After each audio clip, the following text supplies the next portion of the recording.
Hello guys, welcome back to my channel. ഇന്ന് നമ്മൾ review ചെയ്യാൻ പോകുന്നത് LED പ്രൊജക്ടറാണ്. ഈ പ്രൊജക്ടറിൻ്റെ ഒരു പ്രത്യേകത എന്ന് പറഞ്ഞു കഴിഞ്ഞാൽ ഇതിൻ്റെ ഒരു പ്രൈസാണ്. ഇതിൻ്റെ പ്രൈസ് വന്നിട്ട് 2000 റുപ്പീസിനകത്തേ വരുന്നുള്ളൂ.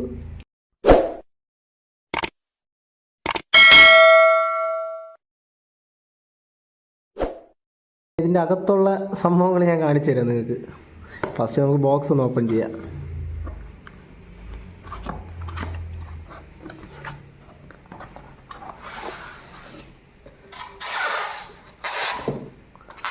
കണ്ടോ ഗൈസ്, ബോക്സ് ഓപ്പൺ ചെയ്യുമ്പോൾ അതിൻ്റെ ഒരു ഇൻ്റർഫേസ്. ഇതാണ് നമ്മുടെ മിനി LED പ്രൊജക്ടർ. കണ്ടോ ഗൈസ്, പേര് പോലെ തന്നെ അല്പം ചെറുതാണ്. കണ്ടോ ഗൈസ്, എൻ്റെ കൈയുടെ ഇത്ര നീളേ ഉള്ളൂ പ്രൊജക്ടർ. എന്തായാലും നമുക്ക് നോക്കാം, ഇതിൻ്റെ ഒരു വർക്കിംഗ് കാര്യങ്ങൾ നോക്കാം. പിന്നെ ഈ പ്രൊജക്ടറിൽ വന്നിട്ട് USB, നമുക്ക് പെൻഡ്രൈവ് ഒക്കെ യൂസ് ചെയ്ത് സിനിമ കാണാം. ഇത് HDMI ആണ്. നമ്മുടെ PC-യുടെ മോണിറ്ററായിട്ട് നമുക്കിതിനെ യൂസ് ചെയ്യാം. പിന്നെ ഇതിൽ DC 12 വോൾട്ടാണ് വരുന്നത്. പിന്നെ ഇവിടെ ഒരു ഓൺ ഓഫ് സ്വിച്ചും കൊടുത്തിട്ടുണ്ട്. പിന്നെ ഈ സൈഡിൽ വന്നിട്ട് നമുക്ക് mini USB, micro USB input section ഇവിടെ കിട്ടും. അതായത് നമ്മുടെ മൊബൈൽ ചാർജർ വെച്ച് തന്നെ പവർ ബാങ്ക് വെച്ച് നമുക്കിത് പ്രവർത്തിപ്പിക്കാൻ സാധിക്കും. പിന്നെ നമ്മളെ മൈക്രോ USB സപ്പോർട്ടാണ്. പിന്നെ ഇതിൽ AV ഇൻപുട്ട് സപ്പോർട്ടാണ്. പിന്നെ നമുക്ക് ഇയർഫോൺ കണക്ട് ചെയ്യാം. ഇയർഫോണോ നമുക്ക് എന്തെങ്കിലും വീട്ടിൽ തിയേറ്റർ പോലെ എന്തെങ്കിലും സെറ്റ് ചെയ്യണമെങ്കിൽ നമുക്ക് സൗണ്ട് സിസ്റ്റമായിട്ട് ഇതിൽ കണക്ട് ചെയ്യാൻ സാധിക്കും. പിന്നെ ഈ സൈഡിൽ വന്നിട്ട് പ്രത്യേകിച്ചൊന്നുമില്ല. ഇതിൽ നമുക്ക് ഫോക്കസ് അഡ്ജസ്റ്റ് ചെയ്യുന്നൊരു നോബ് കൊടുത്തിട്ടുണ്ട്, ലെൻസിൻ്റെ ഫോക്കസ് അഡ്ജസ്റ്റ് ചെയ്യുന്നത്. പിന്നെ ബോക്സിലുള്ളതെന്ന് പറയുമ്പോൾ ഞാൻ നേരത്തെ പറഞ്ഞ പോലെ AVയുടെ ഒരു കണക്ടറുണ്ട്, ഓഡിയോ വീഡിയോ കണക്ടറുണ്ട്. പിന്നെ അടുത്ത് വന്നിട്ട് HDMI കേബിൾ കൊടുത്തിട്ടുണ്ട്. ഇത് നമുക്ക് PC-യിൽ കൊടുത്ത് നമുക്ക് ഞാൻ നേരത്തെ പറഞ്ഞ പോലെ തന്നെ സ്ക്രീന് മോണിറ്റർ ചെയ്യാൻ നമുക്ക് സാധിക്കും. പിന്നെ ഇതിൽ HDMI കേബിൾ വരുന്നുണ്ട്. പിന്നെ അടുത്ത് വന്നിട്ട് നമുക്ക് ഒരു 12 വോൾട്ട് 2 ആംപിയറിൻ്റെ ഒരു DC അഡാപ്റ്റർ വരുന്നുണ്ട്. ഇതാണ് നമുക്ക് ഇൻപുട്ട് സെക്ഷൻ കൊടുക്കേണ്ട പവർ സെക്ഷൻ. പിന്നെ വന്നിട്ട് ഒരു റിമോട്ട് വരുന്നുണ്ട്. പിന്നെ ഒരു യൂസർ ഗൈഡ് വരുന്നുണ്ട് ഇതിൽ. അപ്പോൾ ഗൈസ്, നമുക്കിതിൻ്റെ ഒരു വർക്കിംഗ് കാണാം. ഫസ്റ്റ് ഓഫ് ആൾ നമ്മൾ ഇതിൽ DC ഇൻപുട്ട് കൊടുക്കാം. DC ഇൻപുട്ട് വരുന്നത് 12 വോൾട്ട് 2 ആംപിയറിൻ്റെ ഒരു അഡാപ്റ്ററാണ്. അത് നമുക്ക് ഇവിടെ കൊടുക്കാം. ഇതിൽ കറക്റ്റായിട്ട് മെൻഷൻ ചെയ്തിട്ടുണ്ട് DC ഇൻ. ഇവിടെ നമ്മൾ കണക്ട് ചെയ്യുക. പിന്നെ വന്നിട്ട് നമുക്ക് എന്തായാലും ചെറിയൊരു പരിപാടി ഉണ്ട്, ഞാൻ നിങ്ങൾക്ക് കാണിച്ചു തരാം. ഗായ്സ്, ചെറിയൊരു പരിപാടി എന്ന് പറഞ്ഞു കഴിഞ്ഞാൽ ഞാൻ ചെറിയൊരു സ്റ്റാൻഡ് സെറ്റ് ചെയ്തിട്ടുണ്ട്. അതായത് നമ്മളെ പ്രൊജക്ടർ ഒന്ന് സെറ്റ് ചെയ്യാൻ വേണ്ടിയിട്ട് ഇപ്പോഴായിട്ട് ഞാൻ സെറ്റ് ചെയ്ത സ്റ്റാൻഡാണത്.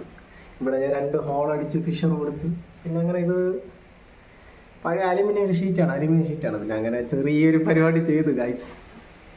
എന്തായാലും ഇപ്പോൾ ഇതിൻ്റെ ഒരു വർക്കിംഗ് കാണിച്ചു തരാം നിങ്ങൾക്ക്. എന്തായാലും ഗായ്സ്, ഞാൻ ഇവിടെ ഓൾറെഡി ഒരു ചെറിയൊരു പരിപാടി ചെയ്തു. ഇത് നമ്മുടെ DC ഇൻപുട്ട് സെക്ഷനാണ്. പിന്നെ ഇത് വന്നിട്ട് നമ്മുടെ ഓഡിയോ സെക്ഷനാണ്. എന്തായാലും നമുക്കിത് സെറ്റ് ചെയ്യാം. പിന്നെ ഇത് സെറ്റ് ചെയ്യുമ്പോൾ തന്നെ നമുക്ക് ഇവിടെ ഒരു 10 mm ബോൾട്ട് കയറാൻ കണക്കിന് നമുക്കൊരു സ്റ്റാൻഡ് കൊടുക്കാൻ കണക്കിന് കമ്പനി ഇങ്ങനെ ഒരു ഇത് ചെയ്തിട്ടുണ്ട്. നമ്മൾ അതിലാണ് സെറ്റ് ചെയ്തത്. നമ്മൾ 10 mm ബോൾട്ട് നമ്മൾ സെറ്റ് ചെയ്തിട്ടുണ്ട്. ഓൾറെഡി ഒരു 10 mm ബോൾട്ട് ഞാൻ സെറ്റ് ചെയ്തിട്ടുണ്ട്. അതിന് നമുക്ക് പതുക്കെ കയറ്റാം.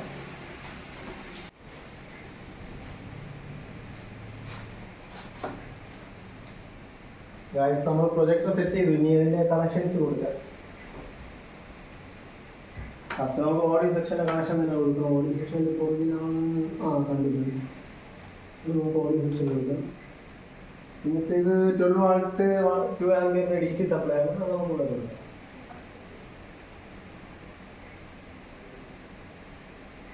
അങ്ങനെ കണക്ഷനൊക്കെ കൊടുത്തു ഗൈസ്. ഇനി നമുക്ക് അതിൻ്റെ വർക്കിംഗ് വീഡിയോ ഒന്ന് കാണിച്ചു തരാം. ഞാൻ ഇപ്പോൾ ഒന്ന് ഓണാക്കി കാണിച്ചു തരാം.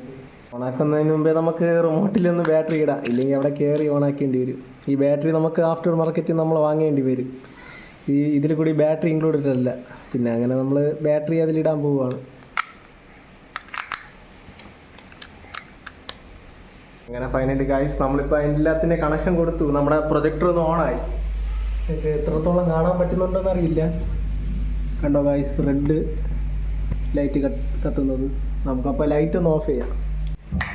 അങ്ങനെ ഗായ്സ്, ലൈറ്റ് ഓഫ് ചെയ്ത് ഇനി നമ്മുടെ പ്രൊജക്ടർ ഒന്ന് ഓണാക്കിയാലോ.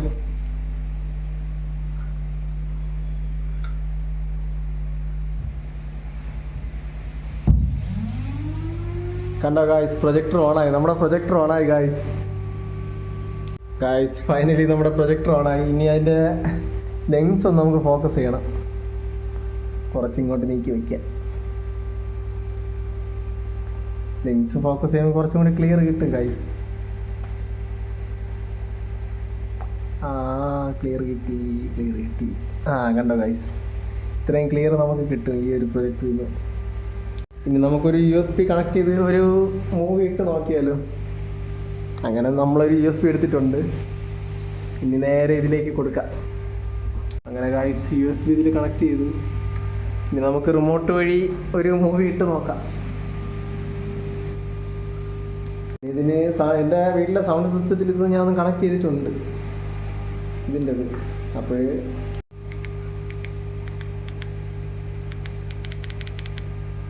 നമുക്കൊരു വീഡിയോ ഇടാം ഗായ്സ്.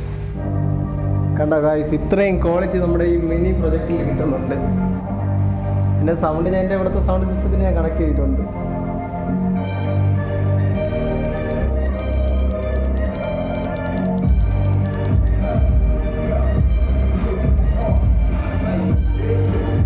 കണ്ടോ ഗായ്സ്, എങ്ങനെയുണ്ട് ഈ മിനി പ്രൊജക്ടർ? ഒരു സാധാരണക്കാരൻ്റെ ഒരു തിയേറ്റർ എന്ന് വേണം പറയാൻ. ഇത് അത്ര പൊളി സാധനമാണ് ഗായ്സ്, പൊളിയാണ്. നമുക്കിനി ഒരു സിനിമ ഇട്ടാലോ. നേരെ പോയി പഴയ ഒരു സിനിമ തന്നെ ആയിക്കോട്ടെ. ഇതൊരു പണ്ടത്തെ കാലത്തെ സിനിമയാണ്, എല്ലാവർക്കും ഭയങ്കര ഇഷ്ടമാണ് ഈ സിനിമ. കണ്ടോ ഗായ്സ്, ഇത്രയും ക്വാളിറ്റി നമ്മുടെ ഈ മിനി പ്രൊജക്ടർ തരുന്നുണ്ട്. കണ്ടോ ഗായ്സ്, ഈ നമ്മുടെ മിനി പ്രോജക്റ്റിൽ നിന്നുള്ള ലൈറ്റാണ് ഇതിൽ അടിക്കുന്നത്. ഈ മൂവി നമ്മുടെ എന്താ പറയുക, നമ്മുടെ 500 ഒരു സിനിമയാണ്. 500 ഗോഡ് ഫാദർ മൂവിയാണത്. എല്ലാം വളരെ കൃത്യമായി കാണാം നമുക്ക്. അപ്പോൾ ഗായ്സ്, ഇത്രയൊക്കെയാണ് നമ്മുടെ ഈ മിനി LED പ്രൊജക്ടറിൻ്റെ വിശേഷങ്ങൾ. നിങ്ങൾക്ക് എന്തെങ്കിലും ഡൗട്ട് ഉണ്ടെങ്കിൽ കമൻറ്റായി ചോദിക്കുക. എന്തായാലും എല്ലാവരും സപ്പോർട്ട് ചെയ്യുക. തുടക്കക്കാരനായിട്ട് എന്തെങ്കിലുമൊക്കെ ചെറിയ ചെറിയ പോരായ്മകൾ കാണും. എന്തായാലും ഒന്ന് ക്ഷമിക്കുക, സപ്പോർട്ട് ചെയ്യുക.